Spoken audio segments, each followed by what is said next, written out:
ចឹងថ្ងៃនេះយើងថ្ងៃសៅរ៍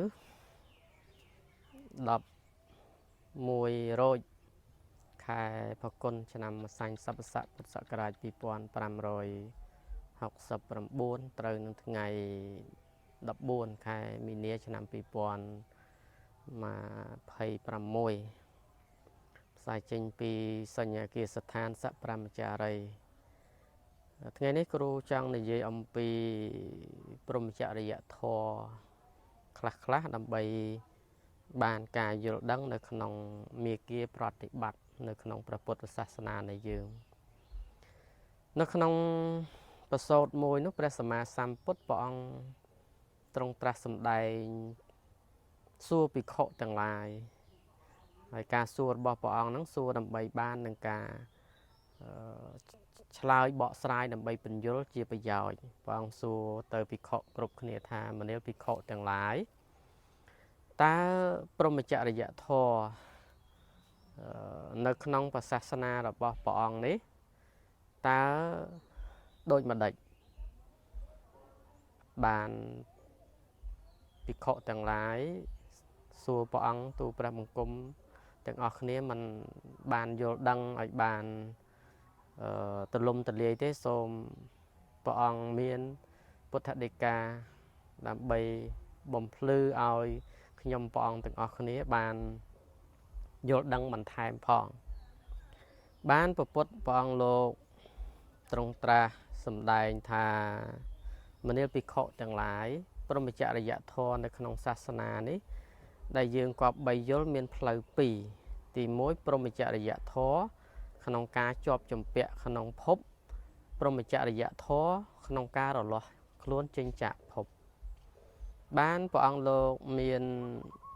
ពុទ្ធដីកាទៀតថាមនាលភិក្ខុទាំងឡាយព្រហ្មចរិយធម៌ដែលជាប់ជំពាក់ដោយលៀបផ្សេងព្រហ្មចរិយធម៌ដើម្បីរលាស់ចេញចាកអំពីវត្តទុក្ខផ្សេងព្រហ្មចរិយធម៌ដែលប្រកបដោយលៀបសក្ការៈប្រកបទៅដោយអមិសៈព្រហ្មចរិយធម៌នោះមានសេចក្តីទុក្ខលំបាកជាខាងចុងព្រហ្មចរិយធម៌ដែលប្រព្រឹត្តប្រតិបត្តិដើម្បីលះបង់ចោលនៅអមិសៈមានន័យថាលៀបសក្ការៈទាំងឡាយទាំងពួងការសរសើរជាដើមហ្នឹងលះចោលហើយដើម្បីរលាស់ខ្លួនចេញចាកអំពីវត្តដាក់នេះគឺមានសេចក្តីខ្សែមខ្សានជាចុងបំផុតអញ្ចឹងក្នុងន័យពីរនេះគ្រូចង់លើកឡើងមកជាធម្មទានដើម្បីឲ្យគ្រប់គ្នាបានយល់អំពីដំណើរទាំងពីរនេះនៅក្នុងសេចក្តីហ្នឹងព្រះពុទ្ធព្រះអង្គលោកបានបញ្យល់នឹងសម្ដែងប្រាប់នៅក្នុងផ្លូវប្រតិបត្តិថាមនាលភិក្ខុទាំងឡាយព្រហ្មចរិយធម៌ដែលបុគ្គលមានន័យថាប្រតិបត្តិដើម្បីបាននៅអមិសៈបាននៅការសរសើរអ្វីទៅអមិសៈហ្នឹងគឺសំដៅទៅលើលៀបសក្ការៈនឹងឯងនៅក្នុងព្រះវិន័យនិយាយថាគ្រឿងបច្ច័យទាំងឡាយ4ណាហើយបើយើងនិយាយពីយើងជាកុហកវិញគេហៅថាលៀបសក្ការៈហ្នឹងហើយហ្នឹងហៅអមិសៈហ្នឹងងាយយល់អញ្ចឹងណាអញ្ចឹងនៅក្នុងន័យហ្នឹងព្រះពុទ្ធព្រះអង្គលោកសង្កត់ធ្ងន់ថាកាលបើបុគ្គលចូលមកនៅក្នុងសាសនានេះហើយប្រព្រឹត្តព្រហ្មចរិយធម៌ក្នុងសាសនារបស់ព្រះអង្គដើម្បីត្រឹមតែការដូរយកនៅអាមិសៈនឹងការសរសើរមានន័យថាលៀបសក្ការៈហើយនឹងបានការសរសើរតែប៉ុណ្ណោះគឺมันអាចរួចចាកទុកបានទេមានសេចក្តីទុកទៅវិញទេមានន័យថារៀនធម៌ក្តីប្រតិបត្តិធម៌ក្តីគឺដើម្បីតែឲ្យគេសរសើរខ្លួនឯងឲ្យគេលើកតម្កើងខ្លួនឯងប្រតិបត្តិធម៌គឺដើម្បីតាក់ទាញលៀបសក្ការៈសម្លឹងឃើញអាមិសៈប្រយោជន៍มันដើម្បីជាទីរំលត់ទុកឯងមានន័យថារៀនធម៌ប្រតិបត្តិធម៌គឺដើម្បីដូរយកលៀបសក្ការៈពាក្យខ្មែរយើងខាងក្រៅគេហៅពាក្យបច្ចេកទេសក្នុងសង្គមបច្ចុប្បន្នគេហៅថាយកពធហ្នឹងគឺជាគ្រឿងតាក់ទាញដើម្បីប្រយោជន៍ដើម្បីលៀបដើម្បីសក្ការៈដើម្បីមុខមាត់ដើម្បីការសរសើរការលើកតម្កើងហ្នឹងនិយាយងាយយល់អញ្ចឹងណា អញ្ចឹងការប្រព្រឹត្តប្រតិបត្តិបែបនេះក្នុងផ្លូវបែបនេះមានសេចក្តីទុក្ខលំបាកជាទីបំផុតអញ្ចឹងអត់រួចចាក់ទុក្ខទេអញ្ចឹងអ្នកដែលប្រតិបត្តិក្នុងផ្លូវនៃព្រហ្មចរិយធម៌មានន័យថាយកព្រហ្មចរិយធម៌មានន័យថាជាធម៌វិន័យរបស់ព្រះអង្គហ្នឹងយកមកសិក្សាយកមករៀនសូត្រមិនមែនដើម្បីរលាស់ខ្លួនឯងចេញចាកពីទុក្ខទេបែរជារៀនដើម្បីការបាននៅលៀបសការៈបានការសរសើរបានការលើកតម្កើងគឺយកព្រហ្មចរិយធម៌ហ្នឹងគឺប្រតិបត្តិដើម្បីចង់ឲ្យគេសរសើរចង់ឲ្យគេត្រឹមជ្រះថ្លាហើយបូជាលៀបសការៈហើយនឹងការលើកតម្កើងតែប៉ុណ្ណឹងអញ្ចឹងការប្រតិបត្តិបែបនេះគឺធ្វើខ្លួនឲ្យលំបាកมันជាសុខมันជាស្ងប់ទេអត់ជាសុខជាស្ងប់បានទេអញ្ចឹងគឺលំបាកដោយគេហៅថាអកុសលទៅវិញវាអត់មានជាគ្រឿងរលាស់ខ្លួនពីការជាប់ចម្ពាក់ទេវាទៅជាធ្វើខ្លួនឯងឲ្យលំបាកធ្វើខ្លួនឯងឲ្យទៅជាសេចក្តីទុក្ខហើយធ្វើខ្លួនឯងឲ្យទៅជាសេចក្តីសៅហ្មងហើយបើសិនជាការប្រតិបត្តិក្នុងផ្លូវហ្នឹងឲ្យលងនៅក្នុងតណ្ហាឧបាទានលងនៅក្នុងទិដ្ឋិលងនៅក្នុងវិន័យកាន់តែខ្លាំងទៀតបិទដំណើរទៅកាន់ផ្លូវបរិសុទ្ធទៅកាន់ផ្លូវសួគ៌និព្វានគឺมันអាចនឹងសម្រេចមគ្គផលបានហើយមានតែសេចក្តីទុក្ខលំបាកអញ្ចឹងបើកាលណាអ្នកដែលយកធម៌វិន័យมันសិក្សាប្រតិបត្តិឲ្យត្រឹមត្រូវល្អឃើញលំបាកធ្វើខ្លួនឯងលំបាកនឹងដើរស្វែងលៀបលំបាកនឹងដើរបញ្ចុះបញ្ចូលគេដើម្បីឲ្យគេសរសើរឲ្យគេលើកតម្កើងទៅអែបអបគេទៅលន់តួគេទាំងប្រសង់ក៏ដោយប្រសក់ក៏ដោយអាចារ្យក៏ដោយខំប្រឹងទៅយកចិត្តគេខំប្រឹងទៅអែបអបគេខំប្រឹងនិយាយធម៌ដើម្បីបញ្ចូលគេខំប្រឹងតាមអ្នកដែលមានសទ្ធាដើម្បីឲ្យគេបូជាខំប្រឹងទៅតាក់ទងពីនេះពីនោះដើម្បីបាននៅការបូជាលៀបសការៈនិងការសរសើរខំប្រឹងអួតខំប្រឹងបង្ហាញពីថាខ្លួនឯងអ្នកចេះអ្នកដឹងអ្នកយល់អីចឹងដើម្បីឲ្យគេជឿដើម្បីឲ្យគេបានគោរពបូជាអញ្ចឹងការប្រព្រឹត្តខ្លួនបែបនេះគឺជាការធ្វើខ្លួនឲ្យលំបាកធ្វើខ្លួនឯងឲ្យជាប់ជំពាក់ធ្វើខ្លួនឯងឲ្យសៅហ្មងធ្វើខ្លួនឯងឲ្យ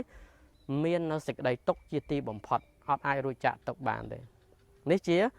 ផ្លូវទី1ដែលយើងគប្បីយល់ព្រះអង្គថាផ្លូវនេះមិនមែនជាផ្លូវដ៏ប្រសើរឡើយមនាលភិក្ខុទាំងឡាយផ្លូវដ៏ប្រសើរគឺជាផ្លូវដែលបុគ្គលបានប្រតិបត្តិនៅក្នុងព្រហ្មចរិយធម៌នេះមានសេចក្តីឃើញពិតដឹងពិតនៅក្នុងសន្តិកោធម៌ត្រាស់ដឹងនៅសច្ចធម៌មានសេចក្តីនឿយណាយក្នុងវត្តដាក់នេះហើយប្រព្រឹត្តប្រតិបត្តិធម៌ដើម្បីរលាស់ខ្លួនឯងចេញពីការជាប់ជំពាក់នៅការសរសើរនៅការលើកតម្កើងនៅយុស័កមុខមាត់មិនប្រកួតមិនប្រណាំងមិនប្រជែងដើម្បីដណ្ដើមលៀបសការៈមិនដើម្បីវង្វេងក្នុងការសរសើរមិនដើម្បីវង្វេងនៅក្នុងការលើកតម្កើងហើយជាអ្នកមានសេចក្តីស្ងប់រងាប់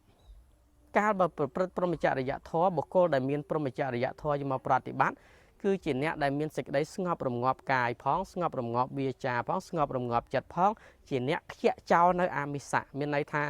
អ្នកដែលអាចទៅរកសេចក្តីសុខស្ងប់និងប្រព្រឹត្តព្រហ្មចរិយធម៌ដើម្បីទៅរកសួគ៌និព្វានបានគឺបុគ្គលនោះលុះត្រាតែខ្ជាក់ចោលនៅអាមិសៈហ្នឹងណាវាខុសគ្នាមួយអ្នកប្រព្រឹត្តព្រហ្មចរិយធម៌គឺលេបត្របាក់នៅអាមិសៈមានន័យថាឆ្ងាញ់នឹងអាលៀបសការៈមុខមាត់ឆ្ងាញ់នឹងការសរសើរឆ្ងាញ់នឹងការលើកតម្កើងវង្វេង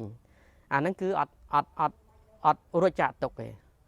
ដំណើរនៃការរួចចាកទុកព្រះអង្គថាត្រូវខ្ជាក់ចោលអាមិសៈហ្នឹងគឺមិនត្រូវឲ្យវង្វេងមិនត្រូវប្រកួតប្រជែងដណ្ដើមមុខមាត់លៀបសការៈគឺប្រព្រឹត្តប្រតិបត្តិធម៌ដើម្បីជាគ្រឿងរងាប់កាយរងាប់វាចារងាប់ចិត្តរងាប់នៅកិលេសធម៌ហើយជាអ្នកឃើញទុកឃើញទោសក្នុងវត្តដាក់ប្រព្រឹត្តប្រតិបត្តិក្នុងទានក្តីសិលក្តីសមាធិក្តីបញ្ញាក្តីជាអ្នកដែលមានសេចក្តីខ្វល់ខ្វាយក្នុងការងារជាប្រចាំថ្ងៃក្តីគឺជាអ្នកប្រព្រឹត្តប្រតិបត្តិធ្វើខ្លួនដើម្បីរដោះខ្លួនចេញពីវត្តដាក់បើមិនទាន់បានដល់វត្តដាក់ក៏មានសេចក្តីនឿយណាយហើយខំប្រឹងប្រព្រឹត្តប្រតិបត្តិខ្លួនឯងដើម្បីឲ្យបានត្រាស់ដឹងនៅគុណវិសេសក្នុងពេលណាមួយក្នុងអនាគតណាមួយដើម្បីរលាស់ខ្លួនចេញចាកពីវត្តដាក់ទុកហ្នឹងឃើញវត្តដាក់នេះគឺជាគុកឃើញវត្តដាក់នេះគឺជា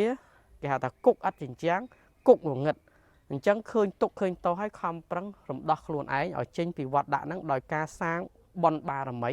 ហើយ ជាអ្នកដែលមានសេចក្តីនឿយណាយក្នុងខណ្ឌទាំង5ផងជាអ្នកបានឃើញនៅត្រៃលក្ខធម៌ផងជាអ្នកបានចម្រើននៅបញ្ញាដើម្បីឃើញថាគ្រប់យ៉ាងមិនទៀងជាទុក្ខអនត្តាផងហើយជាអ្នកដែលមិនមានសេចក្តីប្រកាន់ក្នុងខណ្ឌនេះមិនជាអ្នកដែលជាប់ជំពាក់នៅក្នុងโลกនេះគឺជាអ្នករលាស់ខ្លួនចេញចាកពីវត្តដាក់មានព្រហ្មចរិយធម៌ជាគ្រឿងស្ងប់រងាប់ជាសុខទើបជាបុគ្គលនោះបាននៅសេចក្តីក្សេមខ្សាន្តជាទីបំផុតអញ្ចឹងយើងពិនិត្យមើលក្នុងតថភាពបែបនេះយើងអាចនឹងយល់ថាសពថ្ងៃចាំមិនយើងអាចយល់បានថាអ្នកប្រតិបត្តិធម៌ពិតគេមានបែបផ្សេង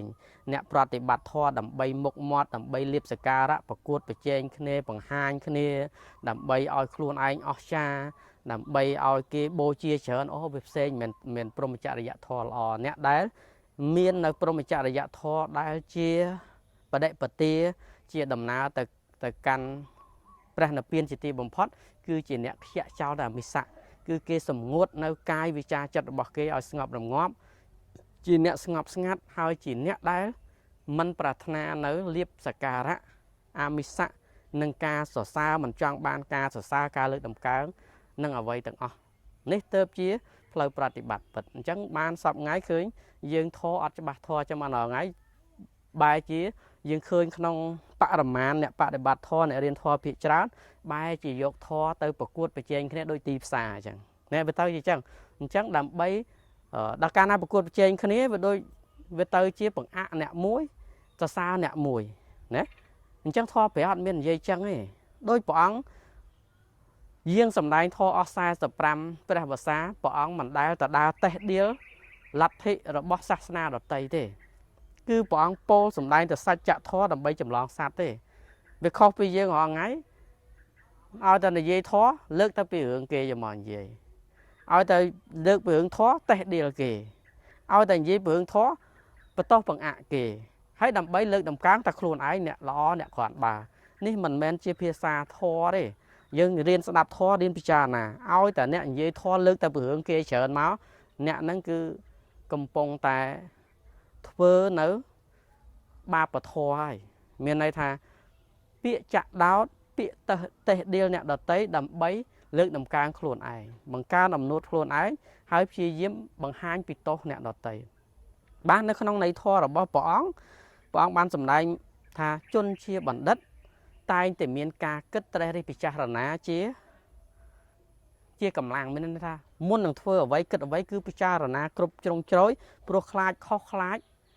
កើតបាបកើតកម្មពៀវរាហ្នឹងជនជាបណ្ឌិតប៉ុន្តែជនពាលទាំងឡាយមានការសន្សំទោសមានការលើកទោសជាកម្លាំងអញ្ចឹងយើងសំណាំមើលអ្នកខ្លះមាត់និយាយធម៌ទេប៉ុន្តែនិយាយពីតិចទៀនគេតេះដៀលគេប្រមាថគេខ្លះជួនកាលដូចយើងរងថ្ងៃអញ្ចឹងយើងនៅក្នុងសង្គមពុទ្ធសាសនាអញ្ចឹងការគោរពពុទ្ធសាសនាយើងត្រូវគោរពទាំងចាស់ទាំងក្មេងប៉ុន្តែឥឡូវនេះវាទៅជាលក្ខណៈមួយគ្រាន់តែយល់ខុសគ្នាគ្រាន់តែគេមិនធ្វើតាមខ្លួនក៏ចាត់ទុកគ្នាជាសត្រូវរហូតដល់ពេលខ្លះតេះដៀលគ្នា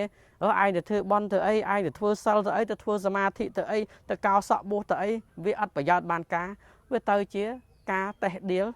យើងក្នុងនាមជាប្រទេសដែលកាន់ពុទ្ធសាសនាអញ្ចឹងត្រូវកិច្ចអីទៅត្រូវធ្វើក្នុងពុទ្ធសាសនាយើងបែរជាអត់យល់យូរវាទៅជាប្រទេសកាន់ពុទ្ធសាសនាយូរវាទៅជាតេះដៀលតអ្នកពុទ្ធសាសនាទៅវិញនេះឃើញវាខុសពីមាគ៌ារបស់ពុទ្ធខុសពីអ្វីដែលយើងកំពុងតែរស់នៅក្នុង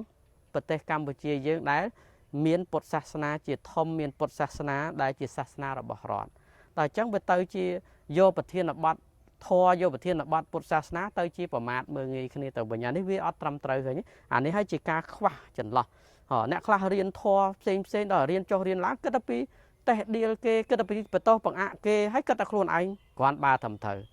នេះសិតតែជាខុសក្នុងដំណើរព្រហ្មចរិយធម៌របស់ពុទ្ធទាំងអស់អញ្ចឹងយើងរៀនស្ដាប់ធម៌ទាំងអស់យើងរៀនគេហៅថាកំណត់ដឹងផងព្រោះឥឡូវនេះធម៌គីមីច្រើនធម៌ប្រឡែងប្រឡំច្រើនធម៌បំវែធម៌ពំពួកនឹងច្រើនណាអញ្ចឹងបើយើងអត់ស្ដាប់ឲ្យយកចិត្តទុកដាក់យើងមិនមានសតិបញ្ញាពិចារណាហេតុផលឲ្យជ្រុងជ្រោយទេ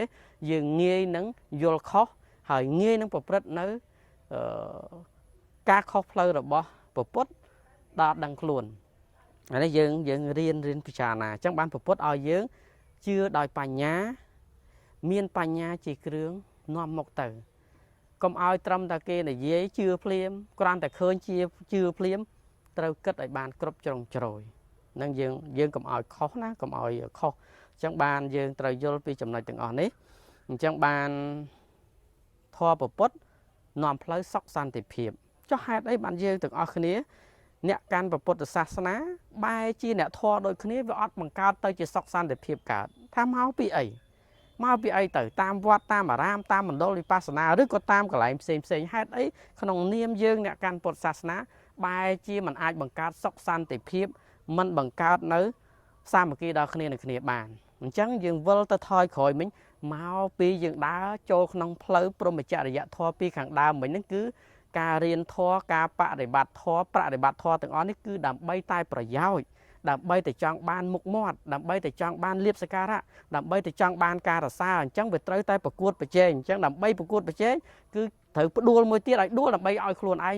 វាទៅខ្ពស់ឡើងឃើញទេអញ្ចឹងហើយបានយើងចូលចិត្តឆ្កឹះឆ្កៀលគ្នាចូលចិត្តតេះដៀលគ្នាដើម្បីបង្ហាញពីភាពត្រឹមត្រូវប៉ុន្តែយើងភ្លេចគិតថាអាការដែលយើងឆ្កឹះឆ្កៀលគេតេះដៀលគេហ្នឹងវាបង្ហាញពីភាពកំសោយវាបង្ហាញពីអកុសលខ្លួនឯងទៅវិញអត់ដឹងខ្លួនទេណាវាមិនមែនមានន័យថាយើងពូកែតេះដៀលគេពូកែនិយាយពីទោសគេយើងជាមនុស្សល្អទេបើមនុស្សល្អគេមើលឃើញពីចំណុចល្អហើយមនុស្សទាំងឡាយដែលប្រព្រឹត្តខុសឆ្គងយ៉ាងណាគេមានតែការអប់រំហើយបើសិនជាធ្វើខុសគេមានតែការសង្វេគគេអត់មានទៅធ្វើអាក្រក់ទេអញ្ចឹងយើងត្រូវយល់អញ្ចឹងគ្រប់ទីវត្តអារាមទីកន្លែងផ្សេងឆ្លោះគ្នាព្រោះអីថាព្រោះដណ្ដើមលៀបដណ្ដើមសក្ការៈដណ្ដើមការសរសើរដណ្ដើមមុខមាត់ដណ្ដើមឋានៈហ្នឹងឯងអញ្ចឹងព្រហ្មចរិយធម៌ដែលរៀនធម៌អាសិក្ខាវិន័យទាំងអស់នេះមិនមែនដើម្បីផ្លូវរួចចាកទុកទេគឺរៀនដើម្បីផលប្រយោជន៍ក្នុងបច្ចុប្បន្នរៀនដើម្បីដូរយកនៅលៀបសក្ការៈមុខមាត់ឬក៏ឋានៈបនស័កប៉ុណ្្នឹងឯងអញ្ចឹងបានវាចេះតែអត់សក់ហ្នឹងឯងបានវាចេះតែទៅជាឆ្លោះគ្នាប្រកែកគ្នាប្រកាន់គ្នាសពបែបយ៉ាងនៅក្នុងធម៌វិន័យព្រះអង្គដោយសារតែយើងដូចពុទ្ធសម្ដែងដែលខ្លីថាគឺមានសេចក្តីទុកជាទីបំផុតអញ្ចឹងដើរក្នុងផ្លូវហ្នឹងគឺទោះបីយើងចេះធម៌បណ្ណាក៏ដោយយើងនិយាយធម៌បណ្ណាក៏ដោយប៉ុន្តែវាមិនអាចបង្កើតសុខសន្តិភាពបានទេវាមានតែភាពក្តៅក្រហល់កាហាយដល់គ្នានឹងគ្នាអាហ្នឹងគឺអញ្ចឹងណាអញ្ចឹងមាគ៌ារបស់ពុទ្ធពិតគឺសន្តិសេចក្តីសុខស្ងប់អញ្ចឹងកាលណាអ្នកយល់ធម៌គេអត់មានបៀតបៀនគ្នាគេមានតែមេត្តាចំពោះគ្នាគឺអត់មានចំណែនឈ្នានេះគ្នាទេហើយរក្សានៅសេចក្តីសុខផ្លូវកាយផ្លូវវាចាផ្លូវចិត្តហើយខំប្រឹងប្រព្រឹត្តរើខ្លួនឯងចេញអំពីសេចក្តីអាក្រក់ហើយមានសេចក្តីស្រឡាញ់រាប់អានចំពោះមនុស្សសត្វទូទៅទាំងអស់នេះហើយគឺជាអ្វីដែលយើងគប្បីគិតអញ្ចឹងបានកន្លែងដែលមានធម៌ពិតគឺទើបអាចរក្សាសុខបានដូចមនុស្សយើងអញ្ចឹងបើកាលណាយើងសាងសន្តិឲ្យខ្លួនឯងមានថាមានសេចក្តីសុខផ្លូវចិត្តខ្លួនយើងហើយជាអ្នកអប់រំខ្លួនយើងបានល្អហើយគេមានសេចក្តីសុខរបស់ខ្លួនគេហើយប៉ុន្តែបើយើងអត់មានការអប់រំទូមានខ្លួនឯងល្អទេយើងប្រកាសជាធម៌ហ្នឹងអត់នៅជាមួយយើងប្រកាសជាការទុកទោសក្តៅក្រហល់កាហាយទោះបីយើងចេះធម៌យើងចាំធម៌យើងប្រកែកនិយាយធម៌អីសពបែបយ៉ាងប៉ុន្តែអាសេចក្តីសុខផ្លូវខាងក្នុងនេះវាអត់មានអញ្ចឹងវានៅតែអន្ទះអន្ទែងនៅតែមិនសុខឲ្យខ្លួនឯងអញ្ចឹងអ្នកដែលបានពាល់ត្រូវពធព្រះអង្គនេះគឺសុខរហូតដល់យើងមិនអាចថាក្នុងโลกនេះមានអីមកប្រៀបបានណាអ្នកដែលធ្វើសមាធិក្តីអ្នកដែលរៀនធម៌ព្រះអង្គបានយល់ក្តីបានដឹងគុណពុទ្ធណាដឹងគុណពធណាដឹងគុណប្រសង្ឃណាមានសេចក្តីគោរពមានភាពស្លូតបូតមានភាពរៀបសារហើយមានសេចក្តីល្អមានវិន័យអានេះទៅជាផ្លូវដំណើររបស់ព្រះសម្មាសម្ពុទ្ធអញ្ចឹងសរុបខ្លីមកក្នុងថ្ងៃនេះគ្រូគ្រាន់តែចង់បង្ហាញពីព្រហ្មចរិយធម៌ប៉ុណ្ណឹងឯងហើយជាពុទ្ធបរិស័ទក៏ដូចអ្នករាល់គ្នាសង្ឃឹមថាយើងនឹងបានជាកតិក្នុងការសិក្សាប្រតិបត្តិខ្លួនយើងថាតើយើងដើរក្នុងផ្លូវព្រហ្មចរិយធម៌ដើម្បីចេញចាកពីវដ្តទុក្ខឬក៏យើងកំពុងតែសន្សំផ្លូវទុក្ខក្នុងបច្ចុប្បន្នចំពោះគ្នានឹងគ្នាអញ្ចឹងបើកាលណាយើងមាននៅព្រះធម៌ហើយយើងមានការយល់ដឹងពធពិតប្រាកដហើយទើបយើងអាចរក្សាសុខឲ្យខ្លួនយើងបានរក្សាសុខដល់អ្នកដទៃបានអញ្ចឹងសូមអនុមោទនា